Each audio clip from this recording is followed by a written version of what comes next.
baby.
Hey everyone, happy Monday night. It's me.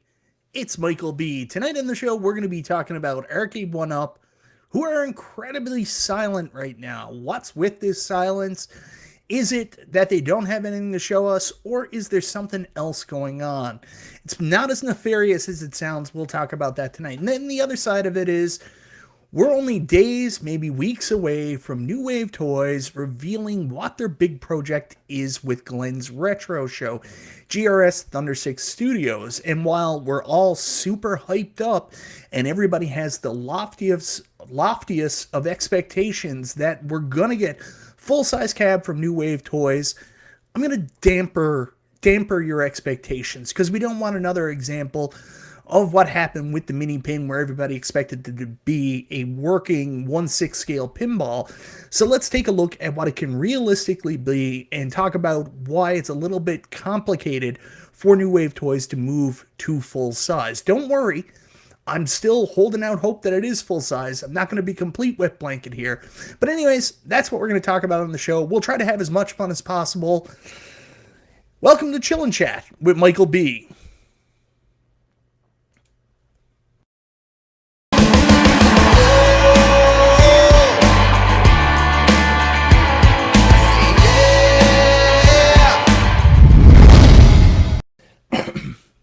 Thank you so much, everybody, for being here tonight. I would usually do the 19K Fox thing where I go through all the comments and say hello to everybody. I understand that takes up a lot of time. So what we're going to do, I'm going to get right into the topics. And if we have some time later on tonight, I'll go through the chat and see how many people I can say hello to. So hopefully you're not going to be too upset about that. And we'll chat later if there's some time left, or maybe I'll go a little bit longer and talk to you guys here in the chat. And I'll try to get as many of your comments as I can as we're going through the show tonight. Hopefully that makes this a little bit better. So right away, let's talk about Arcade1Up. And again, thank you so much, everybody, for being here. I really appreciate it. And I'm not unaware of this. I am known as an Arcade1Up YouTuber for whatever reason. And it's probably because I'm a huge fan of Arcade1Up. I predominantly bought Arcade1Up products, I guess, over the course of the last 3 years. Talked a lot about them, so it's okay if you want to group me into that camp. But we haven't had a lot of Arcade1Up stuff to talk about for the last little while, so I appreciate you guys still coming, even though there's a drought of news or excitement or anticipation for what they're going to do.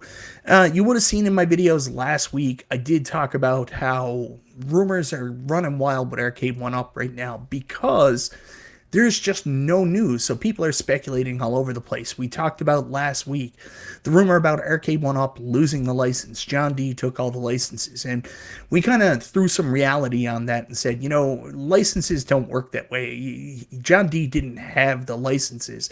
He doesn't own them. Obviously, if Arcade1Up already signed agreements, there's a binding contract, and then there's ways out of that contract if Arcade1Up can't live up to their commitments or they timed out. But it's not as simple as John D left, all the licenses are gone.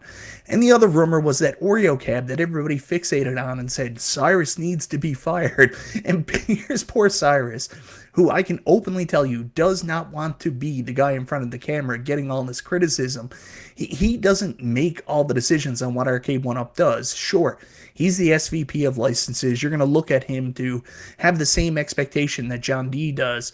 So you kind of think that he's probably more involved in the company than he is. Cyrus just goes out and does business relationships with licenses, and he also works with retailers to possibly bring some stuff in, but he's not making the final decision. It's not his fault that Arcade1Up isn't doing what you want to do, so he's kind of became a little bit of a scapegoat for that, and, you know, everybody needs someone to blame, I guess. But anyways, that's been the wild stuff that's going on, and a lot of the reason for that is just Arcade1Up's inactivity. They're not doing anything.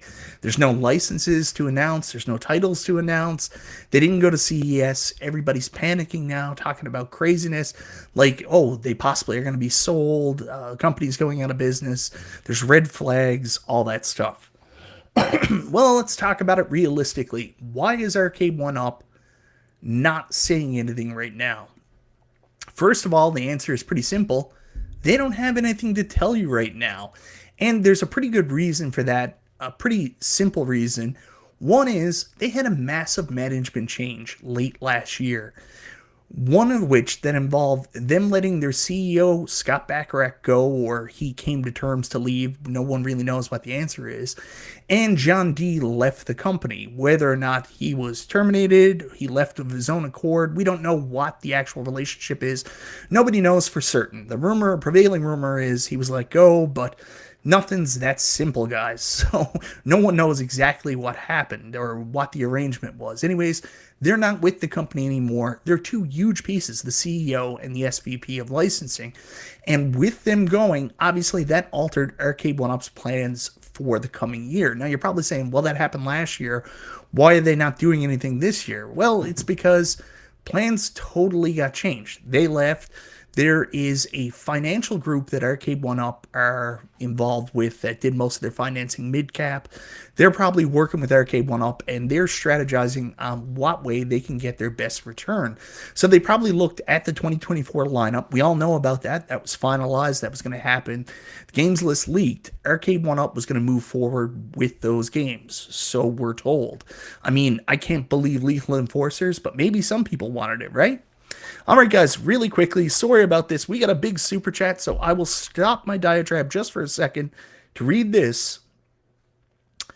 Zero Redux, $10 super chat. Thank you very much, man. When you allow community to continue to create narratives that aren't necessarily true, then they become truths. If you become silent, they are truths. John D. Very good point, and you know, we've talked about it. We talked about it on Super Game Room Dudes, both myself and Dubs. I've talked about it in my videos last week. If Arcade1Up just did something, came out, talked to the community, involved themselves, maybe these rumors wouldn't be out there. So we're going to talk a little bit more about that. I'm going to do this once, this show, just for fun. This is not returning. It's not going to be here all the time. But thank you very much for the super chat. Only once per show, I swear to God.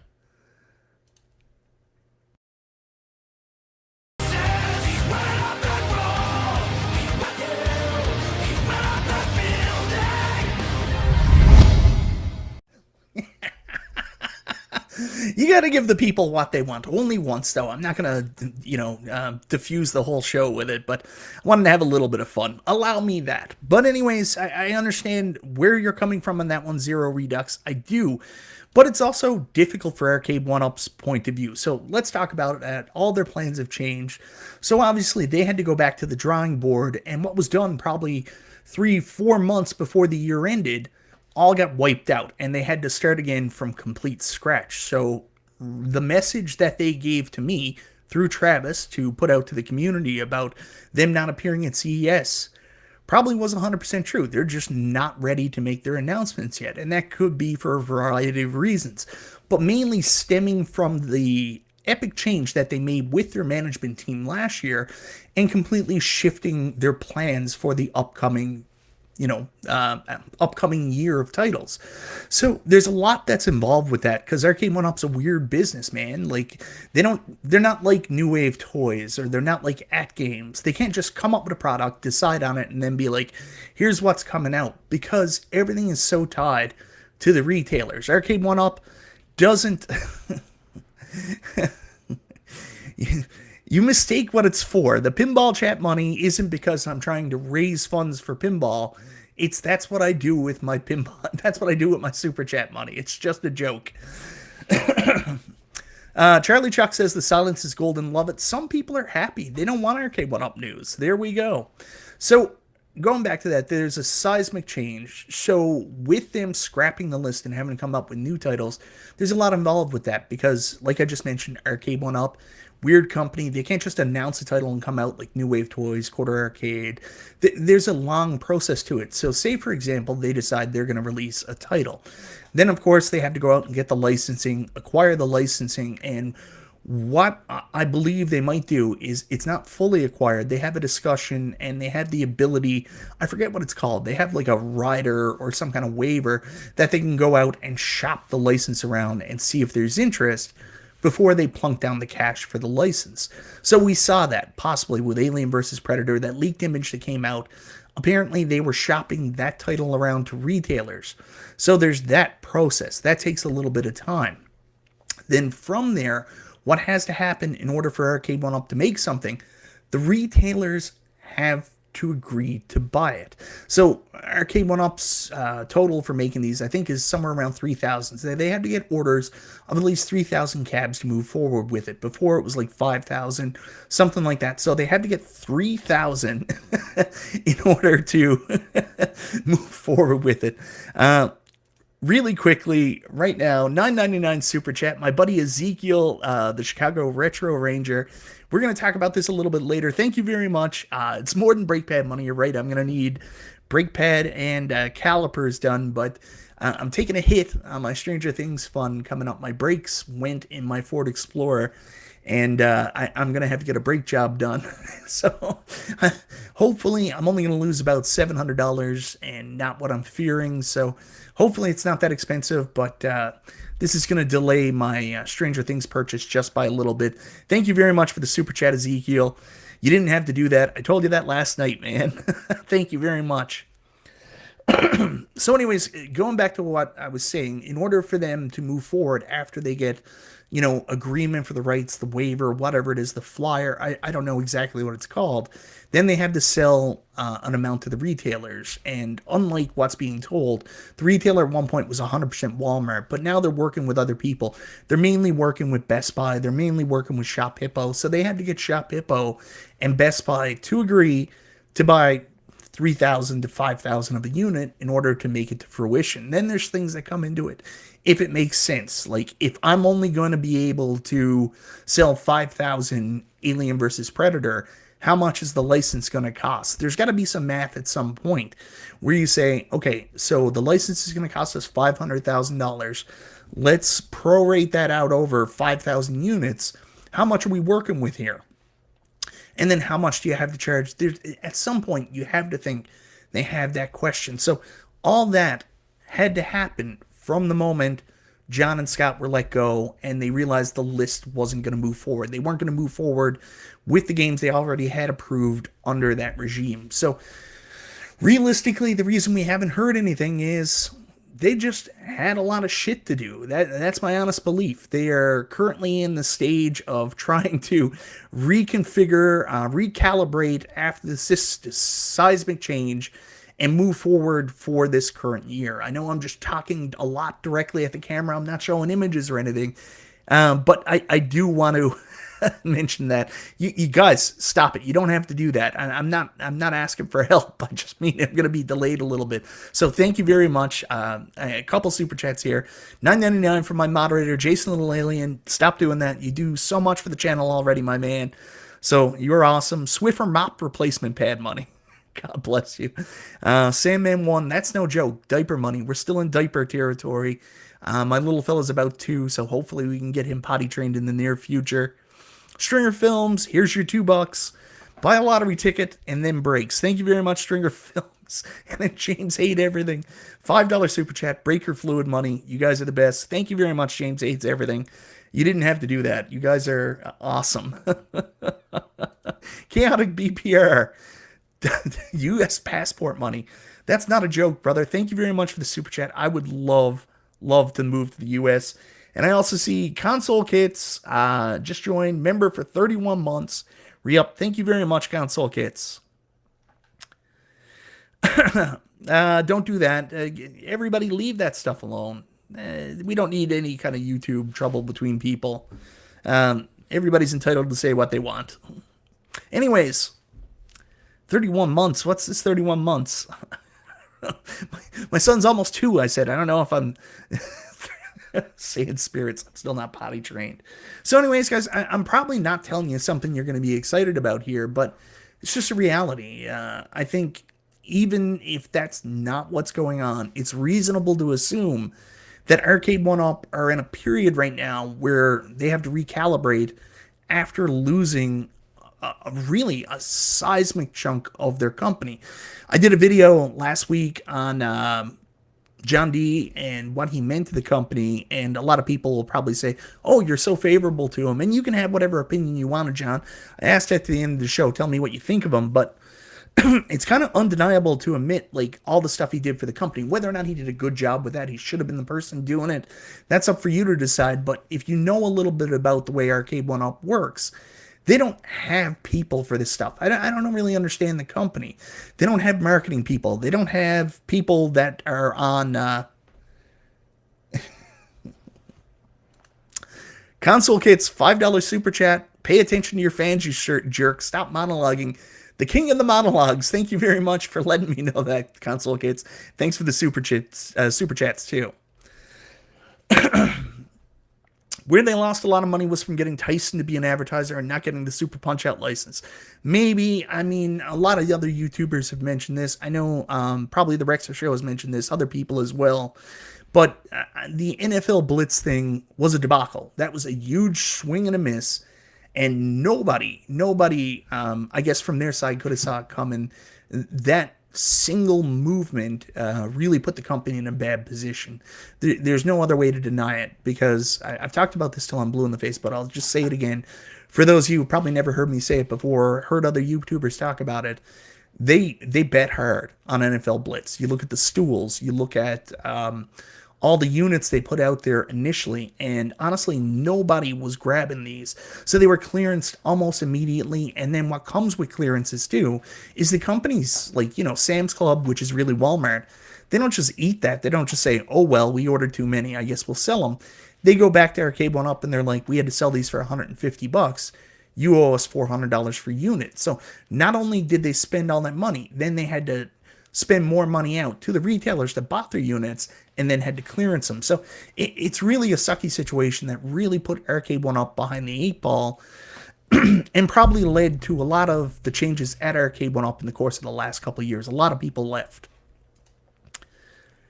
$9.99 super chat. Chris Nooner, you didn't have to do that, man. Spark plug in the oil pan money or kitty anchor shovel money. Thank you very much, Nooner. I appreciate it, my man. And Stringer Films, $2 super chat, $2 more to hire someone to count your super chat money. Oh, give it up, guys. Toxin, $1.99 super chat, meta joke money. Thank you very much, Toxin. I appreciate it, brother. That is very nice of you guys. But don't do that. I always have to say that. The other kind of pads for Arcade1Up period they're going through. $5 super chat from James Hates Everything. Yeah, there you go. Yeah, and this is a funny point. Even though this thing, I looked at it and I was like, super niche, I don't know what they're going to do, but other companies probably made more money from products like the Visco Countercade than Arcade1Up made from Blitz. It was that much of an epic, monumental loss. So, there you go. So anyways, I know that was a long monologue there on that, but that's the truth. Arcade1Up probably had to do a seismic shift due to the two major players leaving the company. They had to probably change everything, and then it was back to scratch, and they just weren't ready at CES. And as a company like Arcade1Up, honestly, missing CES sucks. That's such a huge hit to your company from attracting new retailers. And if they are moving away from Walmart, like a lot of us assume, and they're moving towards new retailers like we talked about, Best Buy, Shop Hippo, Costco, and possibly other club stores for their XLs, then they're probably going to want to get other retailers too. Missing CES was not something I think they really wanted to do. There's people out there that have rumors that they didn't have the money to go to CES. Guys, let's be honest. They haven't gone to CES in 3 years. Not really. I mean, they did that PR media blitz through a couple YouTube, not YouTube, but web publications a couple of years ago. And then last year, Cyrus got a hotel room. So they weren't really at CES. They just had a hotel room in the hotel that people could go to. Yeah, Ritual Dello. It's funny. They took out late hits, but that didn't stop NFL Blitz from putting 1UP in concussion protocol. So where does that leave us? I don't know. I don't know what Arcade1Up are going to do. I don't know when we're going to get some communication from them. It's funny enough, I put this video up today and an email popped into my email right around dinner time from Arcade1Up, and it was like, hey, let's look at the news from Arcade1Up. And I just got to laugh at this. So I opened it up and I was like, maybe they will give us some kind of hint, some kind of timeline for when we can expect to see something from Arcade1Up. Oh, I hit the wrong button. Hold on, guys. Mike's not the brightest. You got to stick with me for a second. So this is the email that came in, and I read it, and the top 5 greatest hits of 2023. And I know for a lot of people that have been around for a couple years, tired of the re-releases and stuff, this is probably going to make you groan a little bit. So you got number 1, Pac-Man Deluxe. I would put Pac-Man XL over that. Number 2, Class of 81 Deluxe. Number 3, Mortal Kombat 2 Deluxe. I'm actually okay with that one. That's a good cab, a really good cab. I almost bought that a couple nights ago. Number 4, the Infinity Game Board, which, whatever. I don't care, but maybe it is a really good seller. They seem to be advertising it a lot.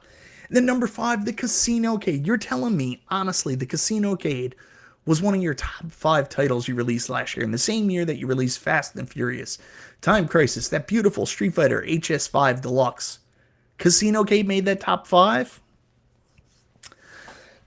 Here's what concerns me, and I mentioned this in my video about John D the other day. What does the future for Arcade1Up hold? Maybe it's more of this. And that's not necessarily a good thing. So hopefully I'm wrong, but you know, if this is truly what made them the most money last year, it's not a good sign for where we're going in the future. I know 19K Fox, top 5 hits of 2023.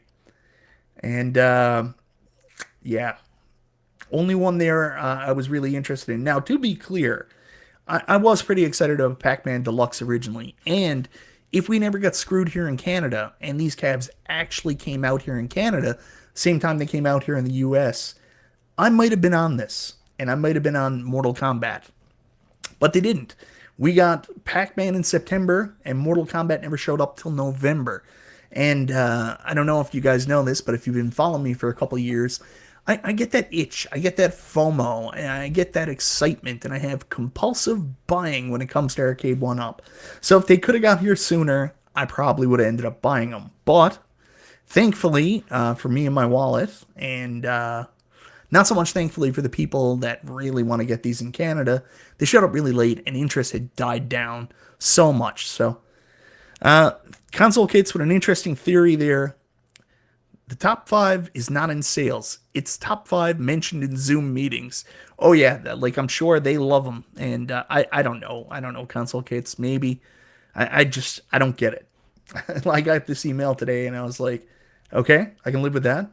I can live with that. I can live. What the hell is happening? Who the fuck made this? Like, I don't want the Class of 81 guys. I'm not a Class of 81 guy. I know the guys at Arcade1Up love that Casino Cade. Like, when I had one of my initial meetings with them, when I was doing some stuff with them back when John and Scott first left, and they wanted me to help out with Arcade1 Update and Arcade, that 1UP show. I had a meeting with their marketing guy, and they were like all in on the Casino Cade. They were like, man, we should send you one. It's so much fun. We love it in the office. So yeah, it's not for me. I don't like it. I always got that itch, man. I always do. I was very open about this. I almost bought Mortal Kombat 2 Deluxe last night, but I stayed away from it. Conti, I agree that email is super bizarre. Like, I was looking for some news, some communication from the company, and I got this, and I was just like, what the hell is going on? I mean, the email looks good. It's well done. The art is good. Marketing department's good. It's just the messaging is just like, I don't believe you. I don't believe you. Anyways, I'll get that stuff off the screen. I don't know, but hopefully we get something soon. I haven't heard from Arcade1Up in forever, so I don't know what's going on. I think it's pretty reasonable to assume that, again, what they were saying was upfront. They just weren't ready for CES. Maybe it wasn't so much that they didn't have their marketing materials ready, so much as they just didn't have their list ready of what they had for this year, because they had to scrap everything and start from scratch after the management team left. I hope we hear something soon so we can stop hearing these rumors, stop hearing that other stuff. Let's just get back to fun, man. Like, there was a time when there was lots of Arcade1Up news. We talked about it all the time. It was exciting. I hope we get back to that excitement period. I've got a fun video planned for sometime this week. It might be tomorrow. I was originally going to do a video on a new emulation device that a company, JMachen, sent me, but I ended up having some problems with it today. It's plug and play, but not really, and some stuff wasn't working, so waiting to hear back from them because there's no instructions on if I have to do anything to get it working, or else this might not be a very good review for JMachen, because some of the stuff does not work.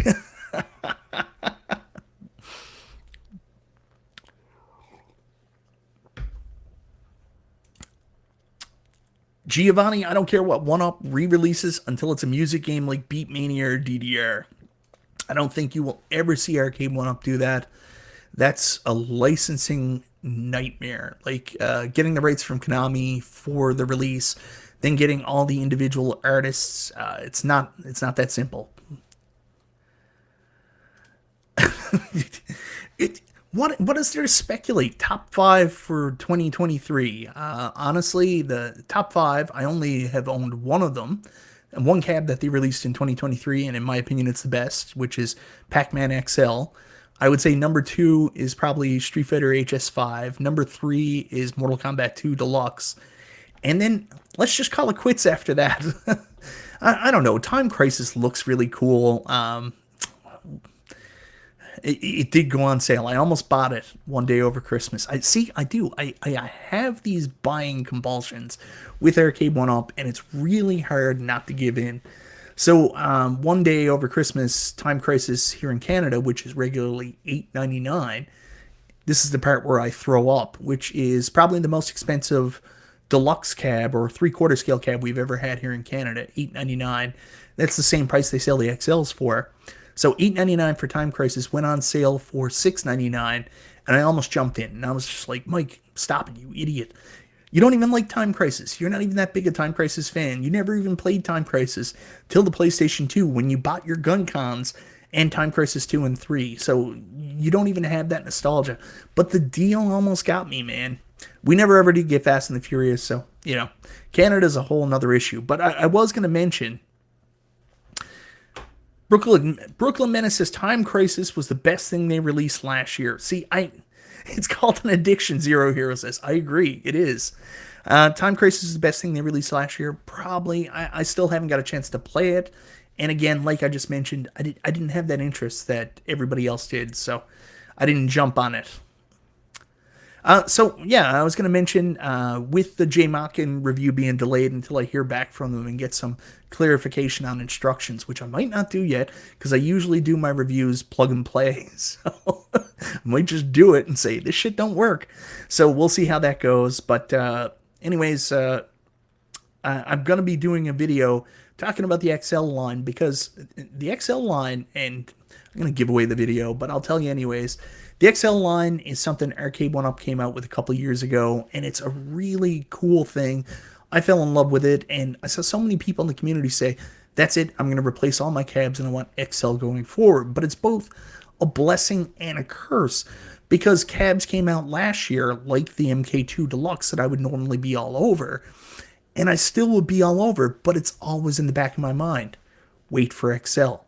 So that's the problem that Arcade1Up are facing now, because it's cool. They got a new product line.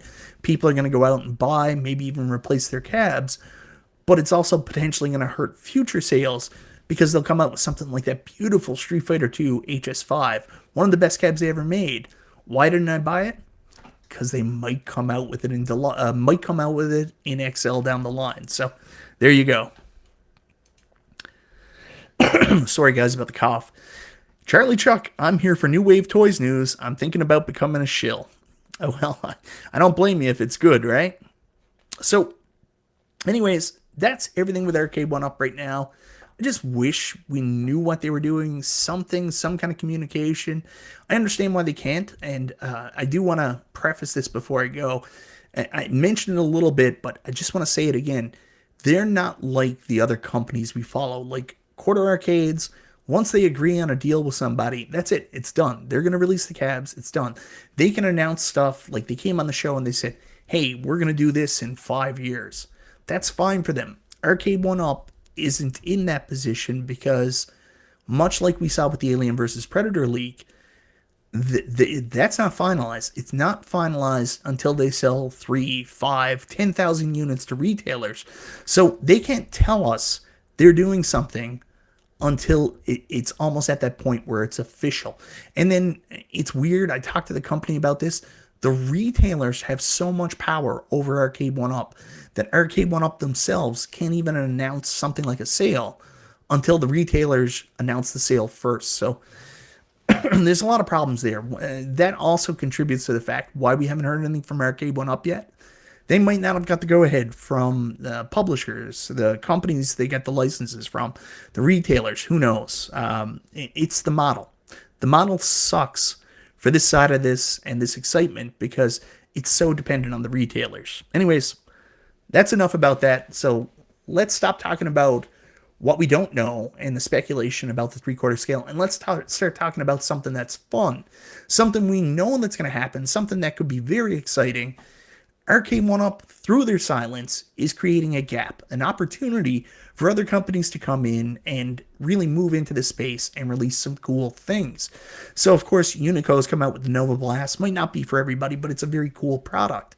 There's rumors out there that John D might be doing something. I had someone message me today and said, hey, we might finally get those titles we're not going to get from Arcade1Up through a competitor. And I was like, I don't know what you're talking about. And he was like, a competitor with the first name of John. So there's rumors in the community John D is now going to be doing cabs himself.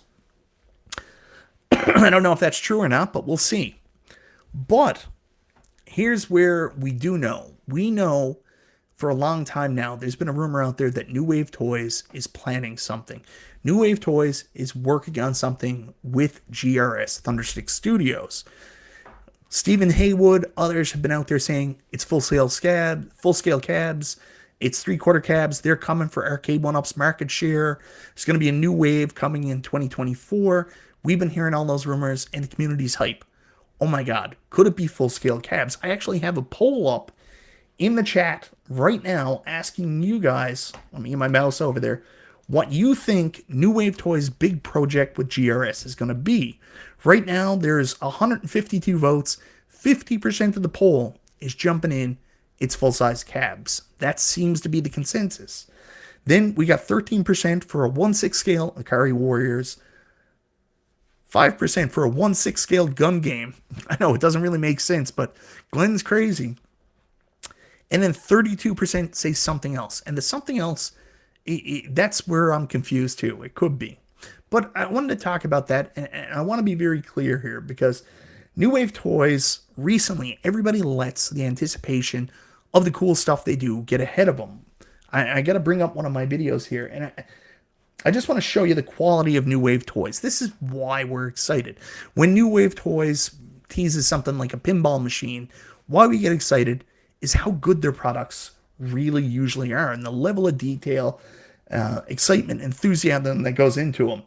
So here was my review of the Space Ace cab, and this is the conversion cab. Was it the conversion cab or the original cab? Anyways, this thing's amazing. All their products are amazing. So, of course, when they came out with the pinball machine, I'm already signed up.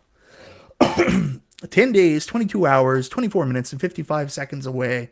People were a little bummed out by it. And it was because it didn't play. That word came up, non-playable. And our hearts all sunk.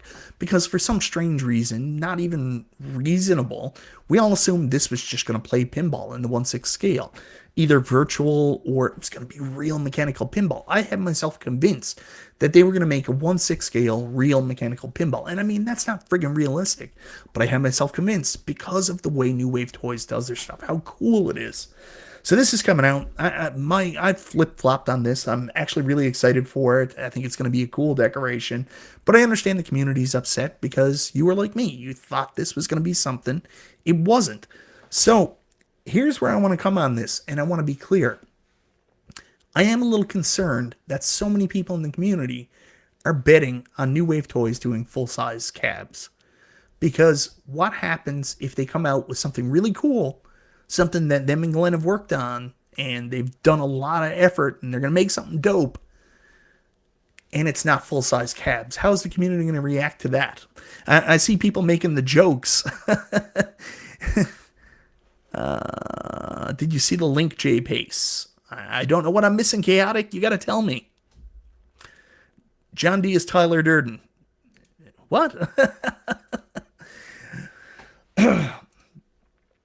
Sandman, $2 super chat. New Wave Toys, 3/4 old arcade, $600. Sign me up now. Yeah. I mean, that would be cool.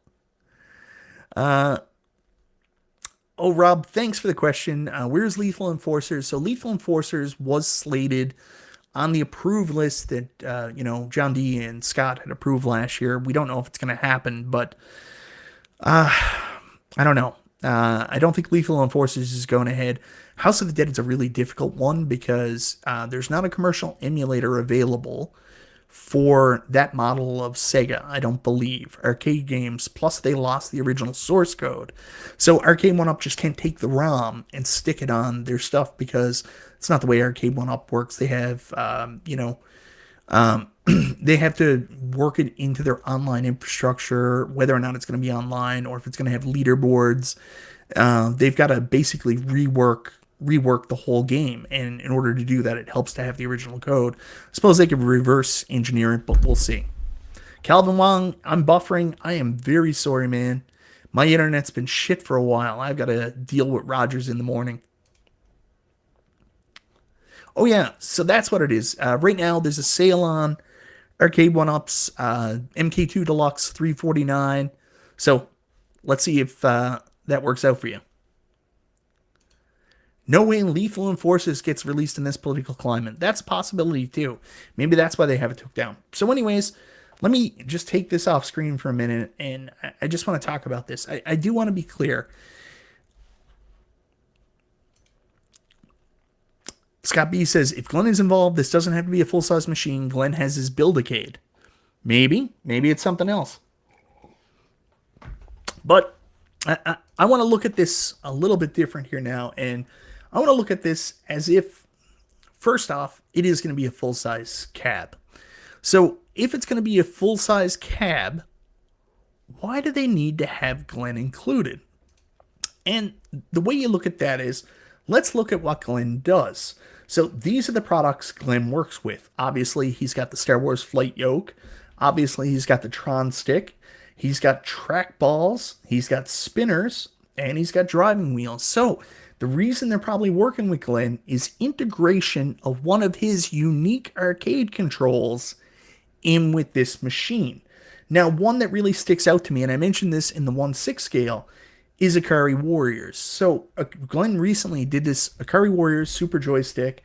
From what I understand, Glen's the only person releasing these home arcade versions of the rotary stick for people to play. So maybe the reason why Glen is working with New Wave Toys is they're going to integrate Glen's Akari Warriors joystick into a full-size Akari Warriors cab.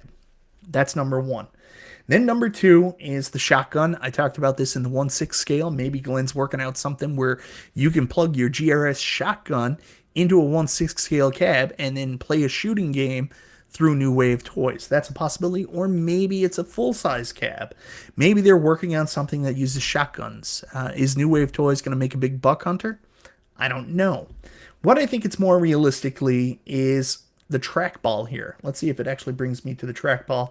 No, it's going to bring me to the other stuff. Hold on now. I got to find one of Glen's trackballs.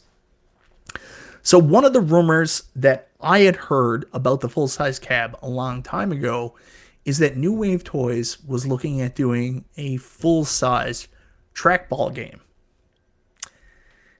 And I don't know if you guys are going to be excited about this or not. I know Cornercade is mentioning about he really wants Arcade1Up to do this cab in the deluxe line, while there's also been a rumor that Arcade1Up could possibly re-release this as an XL at some point with the better screen.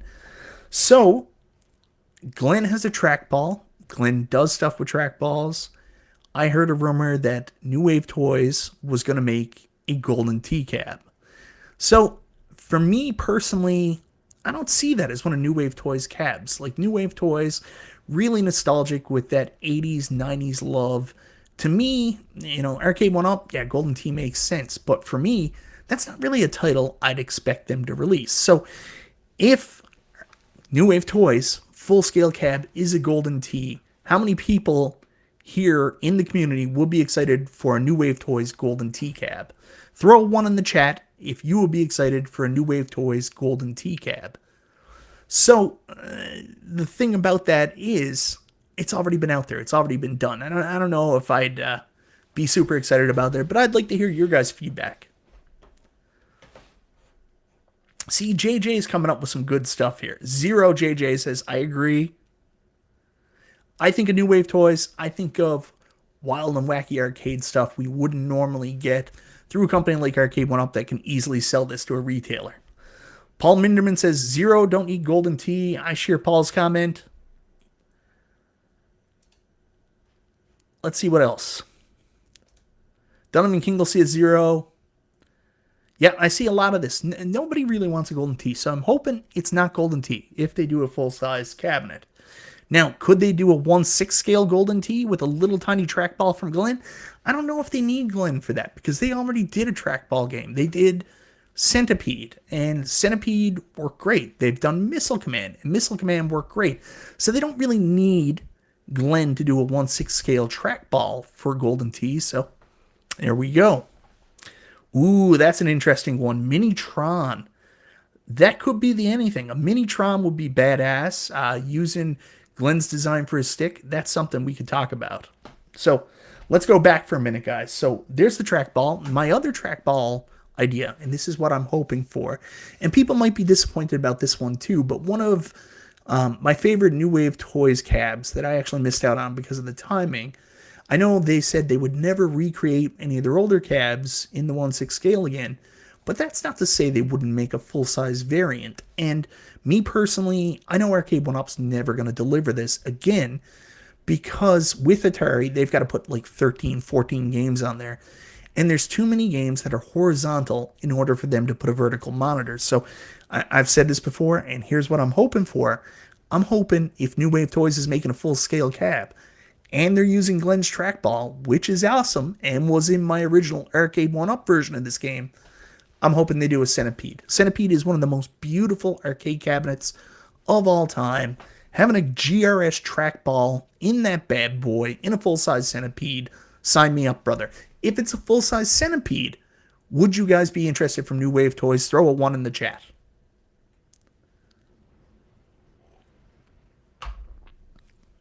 I gotta hear from you guys.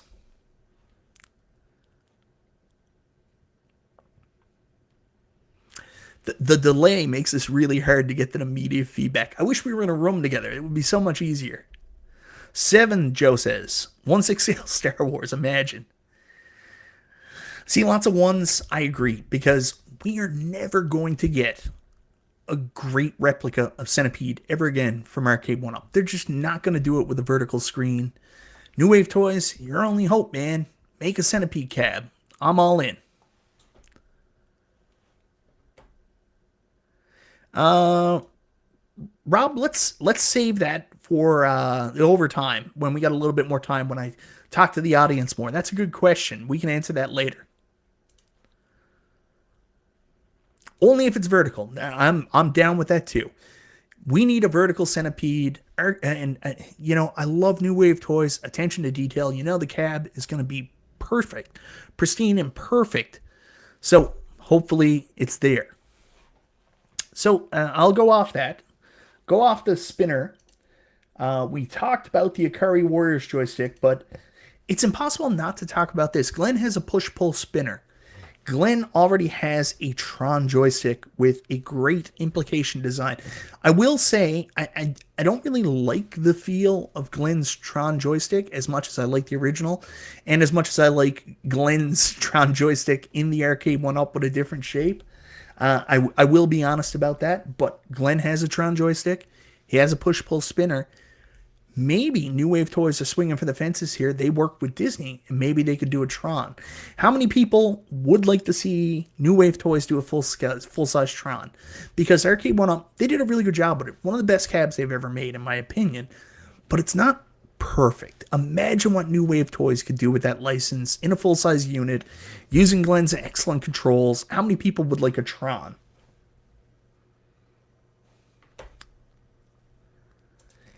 Yeah, I found his Tron joystick a little bit small as well. But what is Glen currently working on? He's working on driving wheels, Charlie. Driving wheels. I'd be interested in a Tron from New Wave Toys. I miss my Tron. I miss my Tron Arcade1Up. If that, I don't know if the brick has them anymore, and I don't think Best Buy does. But if Tron ever went on sale, like T2's on sale right now for $4.99, I would jump on that. Oh my good God. Something brand new. Maybe it's something brand new because there's other games that use flight sticks, Satan's Hollow, or maybe Gorf. Oh man, Gorf would be so good. Awesome. Awesome, awesome, awesome. Ooh, Charlie Chuck says he's working on a 49-way stick. That's interesting because Sinistar uses a 49-way stick as well. See, Charlie, you're always bringing so much to the chat here. Yeah, I'm a sucker for anything Tron. I miss my Tron. So the guy that sold me the real Tron, he still has that. I wonder if I reached out. I don't need that back in my life. It's so hard to keep going. It's too hard. Glen loves Zaxxon, just saying. Oh, me personally, I know Glen loves Zaxxon, and maybe that's what they're working on. I'm not a Zaxxon fan. I'd be a little bummed out by that. I'm not going to lie. Zaxxon would not make Mike a happy boy. But maybe it would still be good. Gorf would make Mike very happy. All right, so I don't think it's going to be Star Wars. Let's be honest. The Star Wars license is stupid expensive. Stupid expensive. I just don't think New Wave Toys has the capacity to do that. So really, I think we're looking at either it's going to be a trackball game. You can think of the various titles it could be. Could be a spinner game. Could be something like Tempest, something that they've done before.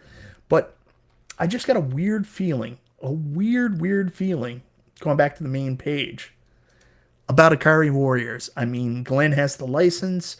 He just brought this stick out. I don't know. I just have a feeling about that. If we're talking about real full size and what does New Wave Toys really need Glen's help with, I have to think that it's something he recently did.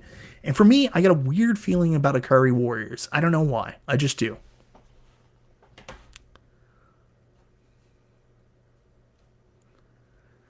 Evil Genius Entertainment is all in on Akari Warriors. It's Warriors or nothing. You got to play it that way. I don't think it's just anything. I think it has to be tied into one of Glen's controls that he's either working on or selling. So there you go. Maybe it can include multiple SNK games. So maybe. New Wave Toys is usually pretty good for that. But usually it's all in the same family. So maybe it'd be Akari Warriors 1 and 2. Ooh, Heavy Barrel. I love Heavy Barrel. Uses the same controller too, so that'd be a good choice.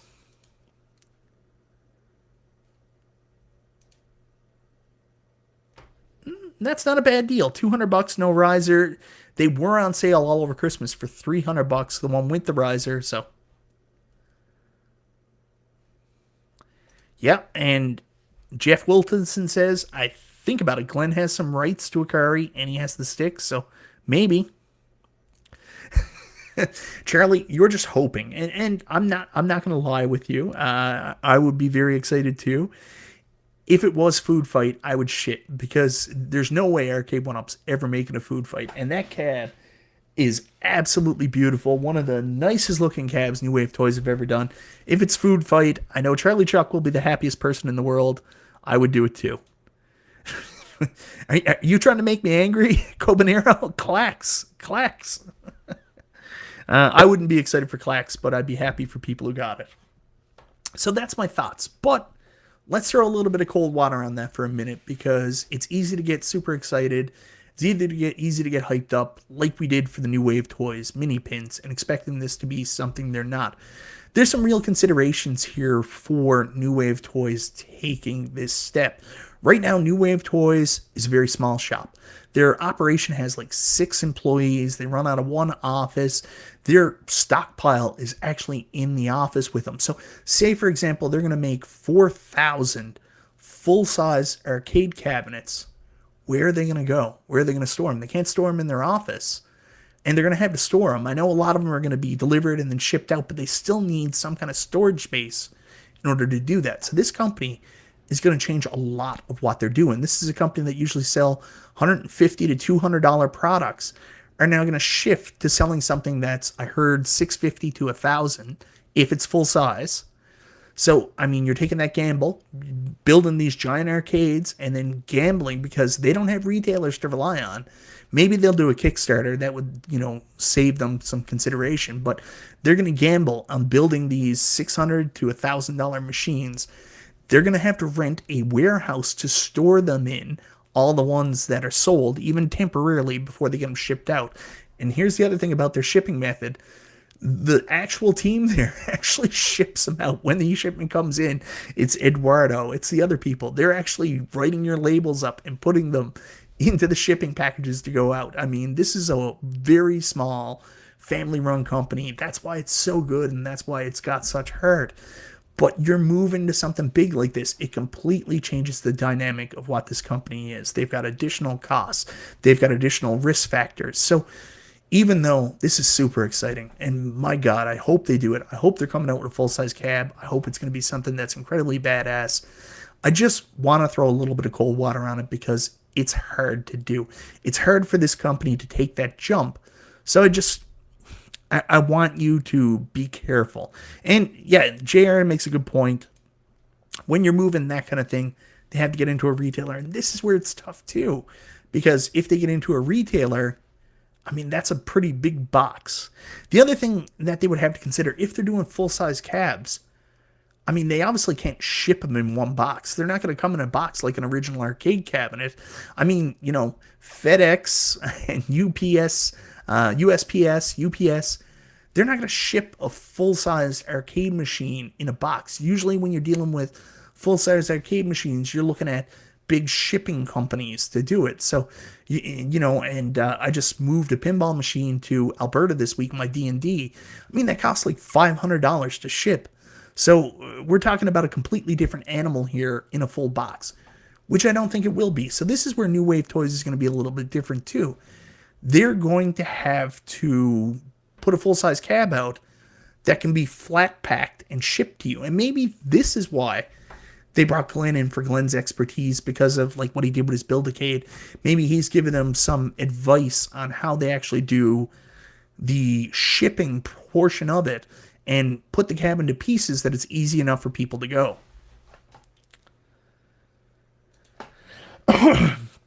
Calvin Wong says they could make the prototype, then hire out a Chinese company like Arcade1Up did.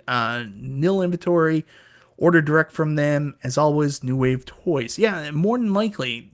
But even when we order direct for them, all the product still comes to their office and has to be stored in their office until they get it shipped out. They would have to come up with a new system. No product goes directly, that I'm aware of, from any of these companies, goes directly from where it's made to where it's going. There's always a stopping point where it gets to the company, and then it'll either go out to retailers or out to direct to consumers. So there you go. Scott James says it's just a licensed build-a-cade.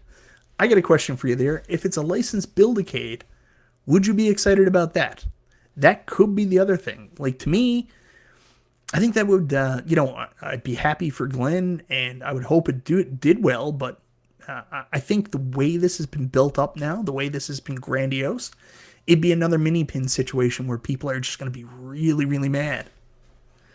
Exactly. The Glen partnership might be getting overplayed too, might be helping in small consulting capacity.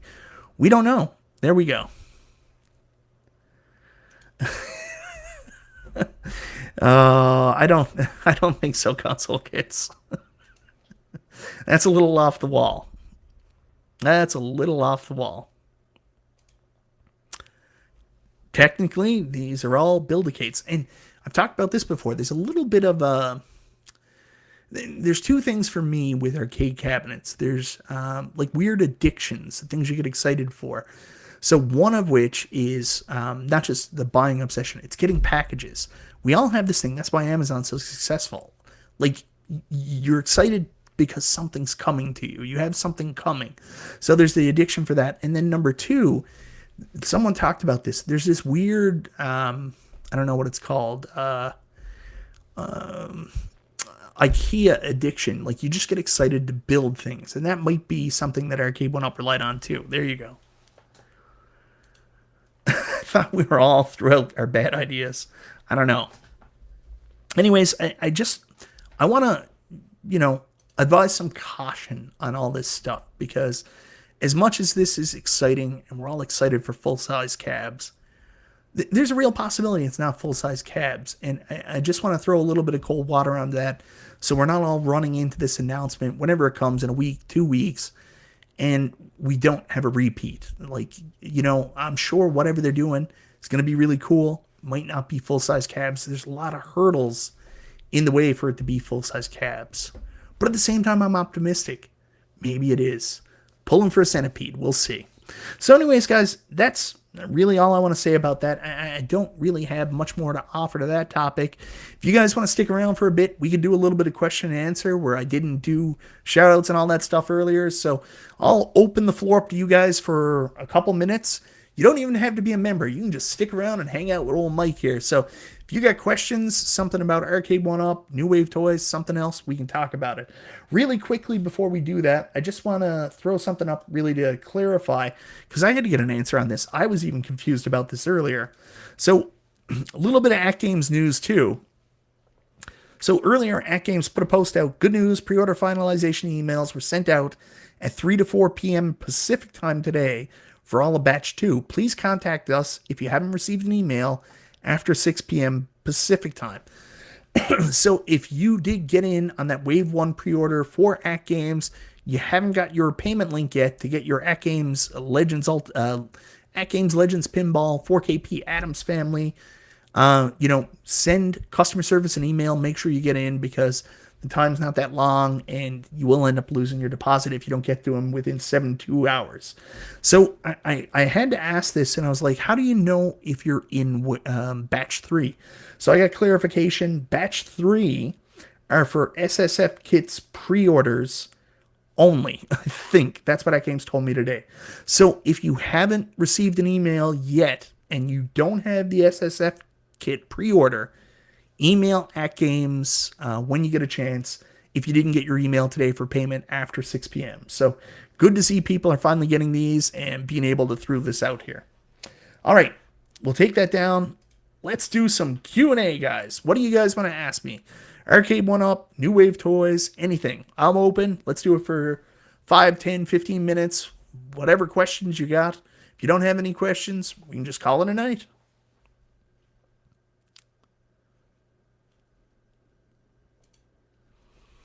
All right, Jay Pace says, I'm Canadian like you, MichaelBtheGameGenie. The price I'm seeing MK Deluxe from Arcade1Up app is $681. $681.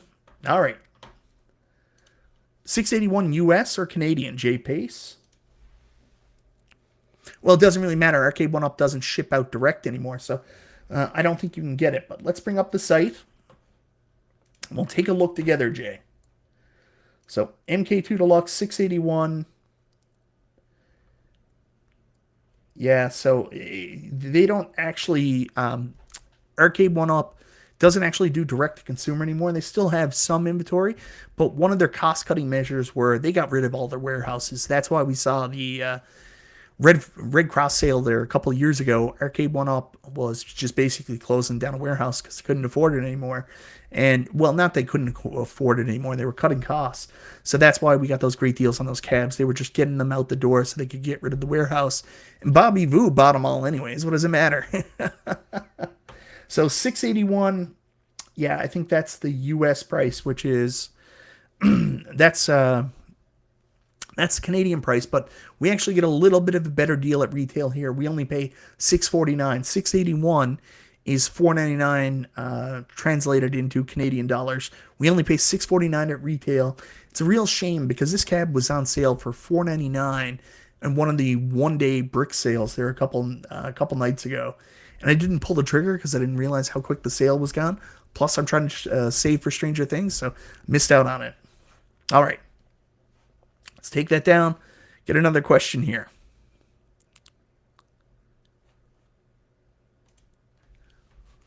So, any rumors about New Wave toys coming out with the skee ball cab? If so, will it be playable?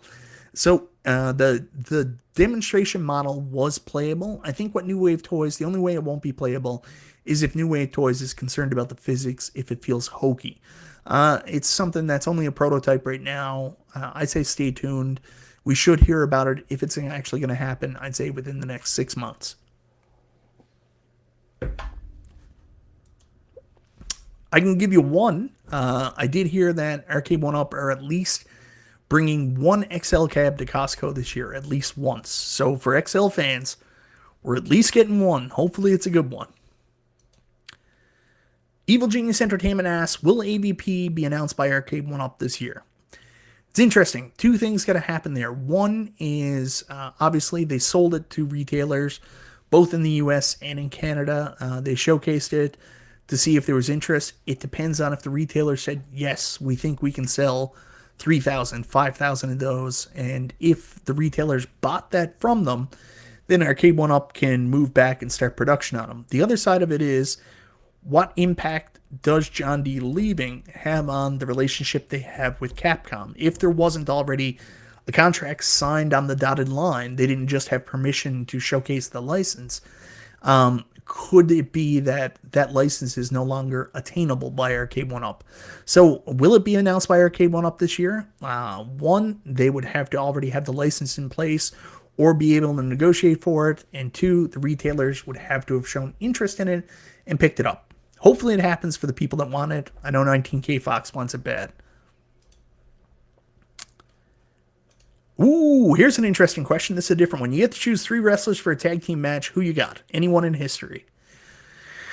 They wouldn't be the biggest wrestlers, so we'd probably get beat up really bad. But if I was going to pick 3 people to team with, anybody in history, right now I would have to go with Macho Man Randy Savage, Owen Hart, and Mr. Perfect Kurt Hennig.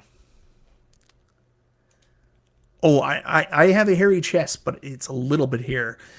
Console Kits has like a sweater. He's not as bad as Nostalgia. Nostalgia has so much hair everywhere. But yeah. Question, Mike. What do you think of Elizabeth from Stern? New lead software development from Stern. How much better is she than Cyrus? I don't know. I haven't been following that. I don't know who she is. I'll have to go take a look. I know, me too, man. I knew about it. I went to bed that night and I was like thinking about it. I talked to the guys about it and they were trying to talk me out of it because I am trying to save up for that Stranger Things pinball. And then I woke up the next morning and I was like, screw it, I'm going to do it. And I went to the Brick website. It was already gone. All right, here we go. Tom Ball. Mike B, you mentioned last month that Arcade1Up was working on a patch for Dragon's Lair AV Sync. Have you heard anything else about it? No. I haven't heard anything since. I haven't really talked to anybody from Arcade1Up since like November, December. I've reached out to Cyrus a couple times with text, but I haven't really got any information on what they've been doing at all. I know that it was on their priority list. They wanted to patch everything. They wanted to go back and fix everything. I don't know what happened with it. Hopefully there is a fix. That one's a little bit tough where it's not online, but hopefully they stick with it and do it. Heard it's Golden Tee XL. I heard that at 1.2, but who knows? I mean, things change so quickly. Yes, someone else asked this earlier, and thank you very much for bringing this up again, Peppy Bean. What do I think the next shooting driving game will be if they make them? That's a tough one because we're assuming they're going to make new games. Last year, Arcade1Up only made games that they had already been working on in the pipeline. They put no money into research and development, bringing in new licenses, and then actually developing the games to work on cabs. Everything was continued projects from previous years, like Fast and Furious was something they were working on for a couple of years. Same with Time Crisis. So if they came back for driving, you guys are going to be disappointed by my answer, but I think it would be something older. Like one of the things they had mentioned that was in the leak list was Super Off-Road. I think that's still a pretty good possibility because it's an easier game to emulate. It's an older game. The new games that we all want, I think we all want anyways, games like Daytona USA, Rush, Cruising USA, which also has massive licensing implications. It all requires much more advanced software than Arcade1Up already has, and additional resource and development costs that go into getting an emulator that works, a commercial emulator, and making the games work on their infrastructure. So that's a tough one.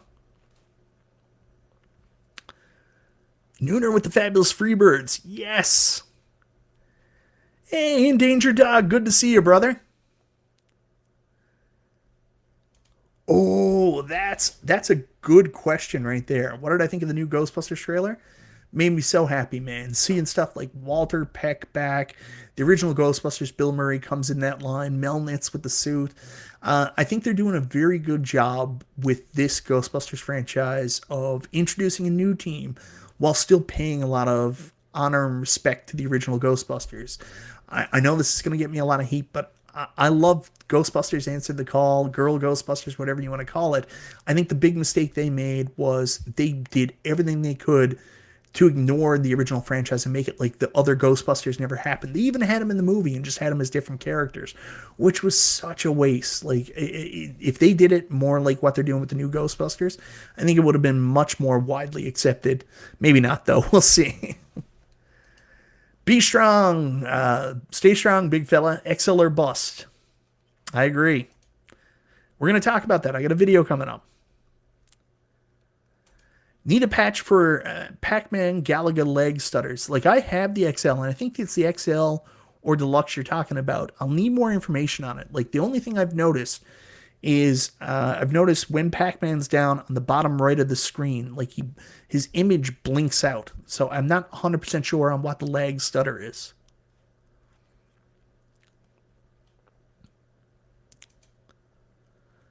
What if Glen's association with New Wave Toys is a universal, hot swappable control deck to be used with New Wave toy cabinets for the HDMI out to TV function? It's possible. I don't know if I'd be excited about that, though. There we go. Console Kits, I skipped your question. I am so sorry. Let me go back and find it. AVP was a love letter from John D. to Fox. I think so, too. Really want to make it happen for him. I answered your question. I don't know her. I don't know what you're talking about. For the Cornercade, Super Sprint. I think Super Sprint would have been one of the games on Super Off-Road. I could be wrong. The time to get out spectate mode on MK and roll out a bunch of frequent community requested fixes will be this winter while they are taking a break. Again, missed opportunity. Completely agree, Jason Little Alien. Good question. Dick the Arcade1Up says shooter will be Area 51 and it will also suffice as this year's Atari's cap. I don't know about that. Darren Kane's here. Darren, former Arcade1Up employer. Always good to see you in the chat. Dynamite Kid, Steamboat, Jake the Snake. Good list. Dynamite Kid he was a jerk, man, back in the day. He beat up a lot of guys. I would hate to be like an enhancement talent coming in to have a match with the British Bulldogs because he beat the shit out of people, man. A lot of people want pole position. I think especially now that I can't remember the other name of the company, but oh my god. My Arcade recently did one, and another company did too, so maybe it can be done. Announcements of almost anything positive will be fun. I agree. When I build my Legends Ultimate Arcade, I'm putting Pit Fighter vinyl on it. That is crazy. Hated female Ghostbusters. I know, a lot of people did. What if it's a 1/12 scale cab? That's possible. Sterling Hall, my buddy. I'm really hoping that Arcade1Up announces an 80s cab this year. Me too, man. There was rumors, a lot of rumors about that Smash TV cab last year. I know Robotron, the reason why that was possibly announced is like they were pushing for me to get it. So I think it'll be Smash TV if they ever do it. Again, it's one of those weird ones, man. Like Arcade1Up, they've got every license in the world, or at least they did when John D worked there. I don't know if they still have them, but they had relationships. And no matter how many licenses they had, they can only release the games the retailers let them release. So say, for example, they did get Smash TV. I mean, it's a pretty easy game where it's older to do R&D on to get out. So it's a new title they could do. It's something we know that they had in the works for a little while. Is there enough interest at the retail level for retailers to pick up Smash TV? I'm hoping. No Sega, no buy. One of the problems with Sega, and thank you for bringing this up, Sega's really expensive. Their licenses are stupid expensive. We heard a rumor in the community that iArcade paid like $500,000 for the Sega games they got on their system. You know, Shadow Dancer, really cool. Space Harrier, really cool. But I mean, they weren't A+ titles. So how much would they ask for a Golden Axe? How much did they ask for an Outrun? I don't know. That's probably more likely. Possibly reskinning that Atari 50th and just releasing it as Asteroids. I think I agree with Paul Minderman on that one.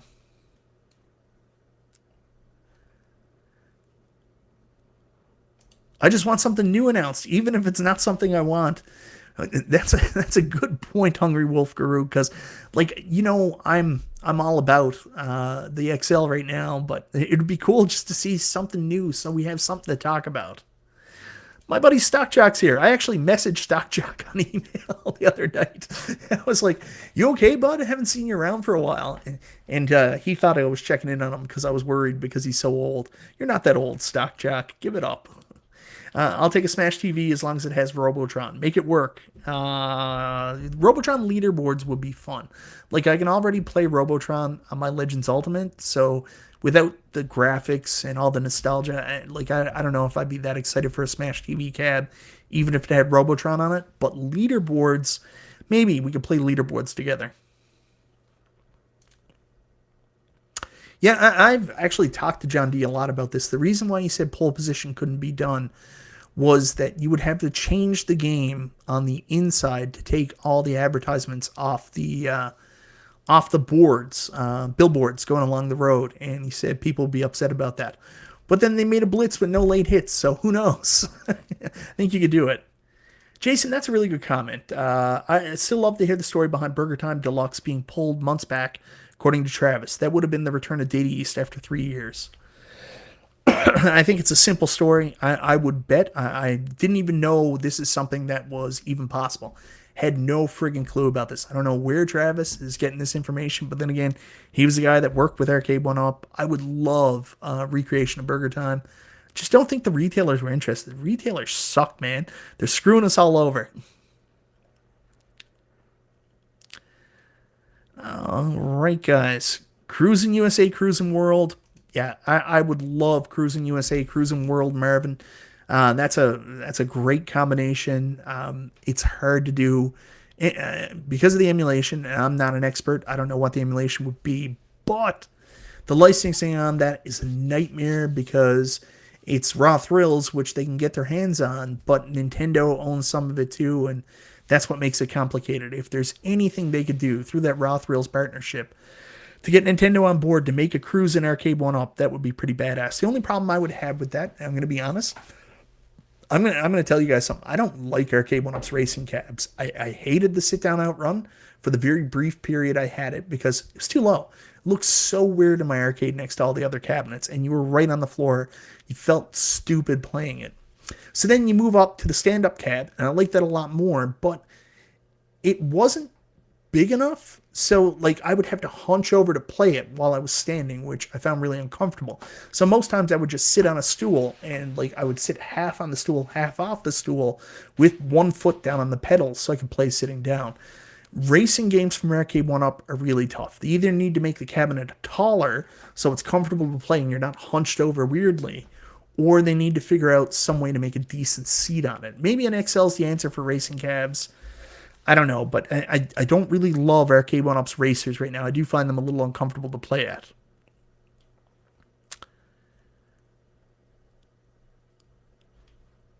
Burger Time full size from New Wave Toys is what we need. They will nail it. I would love a Burger Time from New Wave Toys.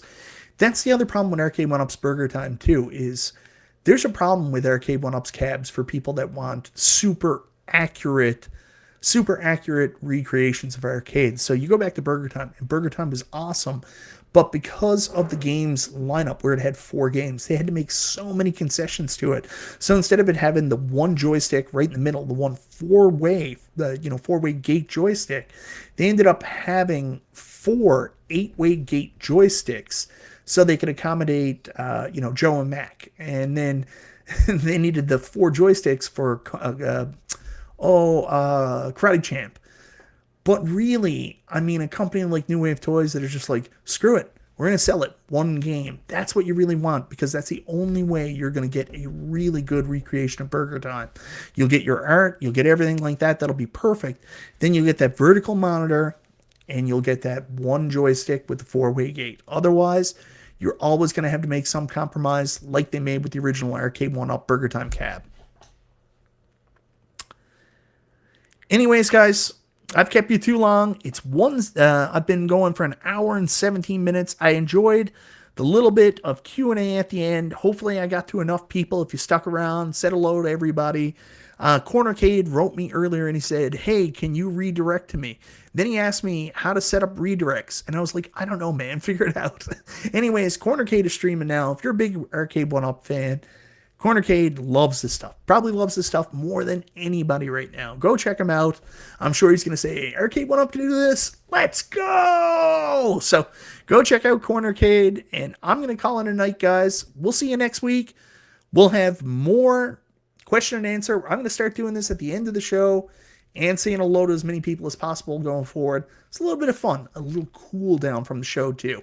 Everybody have a wonderful night. See you next Monday on Chill and Chat with Michael B.